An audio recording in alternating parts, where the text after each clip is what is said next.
श्रीमती अनुभा मुंजारे। अनुभा जी हैं।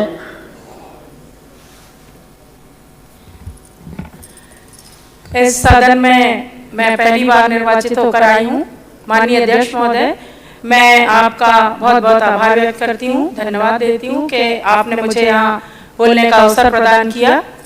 महामहिम राज्यपाल जी के अभिभाषण पर मैं अभी अपनी जो खेद व्यक्त करना चाहूँगी, क्योंकि अभिभाषण में वो सारी बातें नहीं आई हैं जिन बातों को लेकर भारतीय जनता पार्टी विधानसभा के चुनाव में उतरी थी।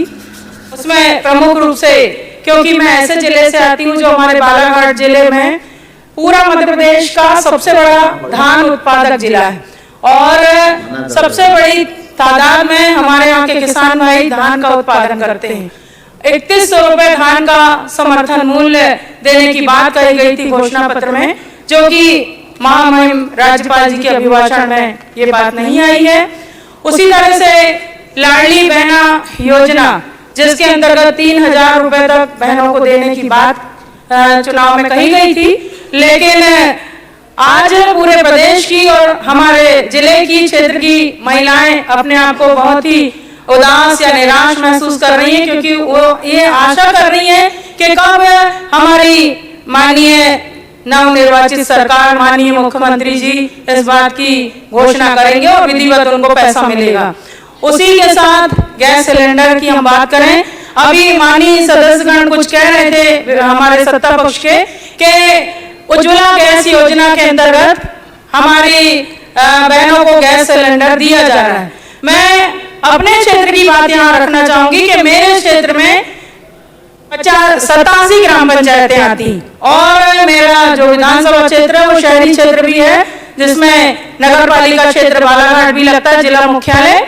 वहां पर कहीं पर भी किसी भी ग्राम पंचायत में उज्ज्वला गैस योजना का लाभ किसी भी गरीब महिला को नहीं दिया जा रहा है। ये बिल्कुल प्रमाणित बात है। इस बात का मैं सरकार को कहना चाहूंगी कि इस वादे को पूरा करें और राज्यपाल जी के अभिभाषण में बात आनी चाहिए थी। आदरणीय अध्यक्ष महोदय, मैं ये भी बताना चाहूंगी कि मेरे विधानसभा क्षेत्र में अंग्रेजों के शासनकाल में टेकाड़ी जलाशय बना था और वहां से लगभग 45 ग्राम पंचायतों में 45 पंचायतों में किसानों को सिंचाई का पानी उपलब्ध होता है, लेकिन जल संसाधन विभाग की मनमानी लापरवाही के चलते वहां की ना उस टेकाड़ी जलाशय की सफाई हुई है आज दिनांत तक, ना नहरों का लाइनीकरण हुआ है, जिसके कारण मैं बहुत दुख के साथ कहना चाहती हूँ उन किसान भाइयों के आंसुओं को मैंने देखा है। उनके लिए आंदोलन करने में सड़क पर कई बार उतरी हूँ। हर बार उनकी धान की फसल सूख जाती है और रोते चिल्लाते रह जाते हैं, ना कलेक्टर सुनते, न जल संसाधन विभाग के अधिकारी सुनते। तो मैं ये कहना चाहती हूँ कि टेकाड़ी जलाशय का सुधार कार्य किया जाए, गहरीकरण का कार्य किया जाए, जिससे हमारे 45 ग्राम पंचायतों के किसानों की धान ना सूखे। मैंने आपको पहले ही आपको आदरणीय अध्यक्ष महोदय कहा कि हमारा बालाघाट जिला संपूर्ण मध्य प्रदेश में सबसे बड़ा धान उत्पादक जिला है और आज दिनांक तक मैं आपको ये भी बताना चाहूंगी कि हमारे जिले में इस बार धान की फसल बहुत अच्छी हुई है, हम सबके लिए बहुत खुशी की बात है, लेकिन हमारे उन अन्नदाताओं को समर्थन मूल्य नहीं मिल रहा है, समय पर नहीं मिल रहा है। धान की इतनी बड़ा उत्पादन होने के बावजूद भी, उपार्जन होने के बावजूद भी भंडारण की कोई व्यवस्था तरीके से नहीं की गई है। कई बार कलेक्टर का ध्यान आकृष्ट कराया, खाद्य अधिकारी का ध्यान आकृष्ट कराया, हजारों कुंटल धान आज भी खुले आकाश के नीचे पड़ी हुई है और कोई उनको रखरखाव की व्यवस्था नहीं है। थोड़ी सी बारिश आती है फिर धान अंकुरित हो जाती। तो ये एक बहुत गंभीर मसला है। दूसरा, आदरणीय अध्यक्ष महोदय, मेरा बालाघाट विधानसभा क्षेत्र के अंतर्गत विकासखंड, 2 विकासखंड आते हैं, एक बालाघाट विकासखंड आता है और एक लालगौरा विकासखंड आता है। और लालगौरा विकासखंड को हमारे यहाँ कहा जाता है कि इस विधानसभा क्षेत्र की राजनीतिक राजधानी के रूप में जाना जाता है, जहाँ से स्वर्गीय पंडित नंद किशोर शर्मा जी यहाँ माननीय मंत्री रहे हैं, यहाँ पर माननीय आसंदी पर भी वो माननीय अध्यक्ष रहे विधानसभा के। लालबर्रा में बड़े दुख के साथ मुझे कहना पड़ता है, सामुदायिक स्वास्थ्य केंद्र तो है लेकिन पर्याप्त डॉक्टर नहीं है। और सबसे बड़ी दुखद बात यह है, क्योंकि मैं महिला जनप्रतिनिधि हूँ, तो महिलाओं की पीड़ा को मैंने करीब से ना सिर्फ देखा बल्कि कई बार महिलाओं को प्रसव के लिए मैं खुद अपनी गाड़ी में लेकर अस्पताल तक, मैंने जिला चिकित्सालय बालाघाट तक लाने का काम किया है।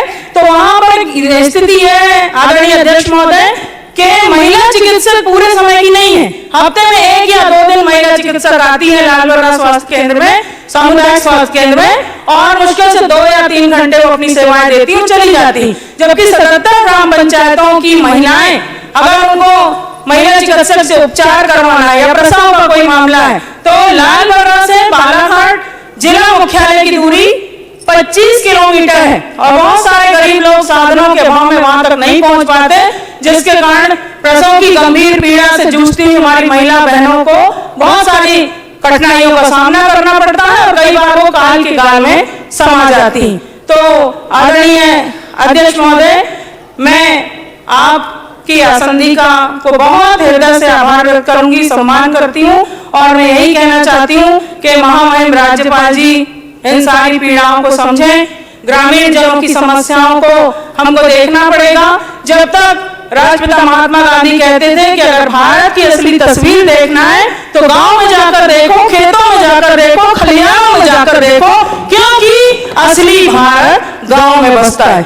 और एक बात मैं और कहना चाहूंगी अंत में, बस 2 मिनट का समय आपका और लूंगी मैं। आदरणीय अनुभा जी, पूरा समय हो चुका है और एक्स्ट्रा जी आदरणीय, मैं बस इतना ही कहना चाहूंगी कि हम सब भगवान श्री राम जी के भक्त हैं। हमने बचपन से जब आंखें खोली, जब होश संभाला और जब बचपन में जब हम सोकर उठते थे तो हमारी दादी माँ हम लोगों को रामायण की चौपाई सुनाती थी, दोहे सुनाती थी। तो इसलिए मैं माननीय हमारे सत्ता पक्ष के सभी सदस्यों से यही कहना चाहूंगी कि आप राम भक्त हैं तो हमारी राम भक्ति पर भी आप उंगली ना उठाएं। हम सब धर्मपरायण भारत देश के नागरिक हैं और भारतीय सभ्यता और संस्कृति का हम सम्मान करना हमारे दादी ने, नानी ने, हमारे बुजुर्गों ने, पुरखों ने हमें सिखाया है और उस सभ्यता और संस्कृति को लेकर हमें चलना है और अपने भारत देश को दुनिया का नंबर 1 पर लाने का हम सबको मिलकर प्रयास करना है। आरोप प्रत्यारोप लगाने से कुछ नहीं होगा, अगर हम मिलकर काम करेंगे तो बेहतर काम करेंगे। आदरणीय अध्यक्ष महोदय, आपने मुझे बोलने का अवसर दिया,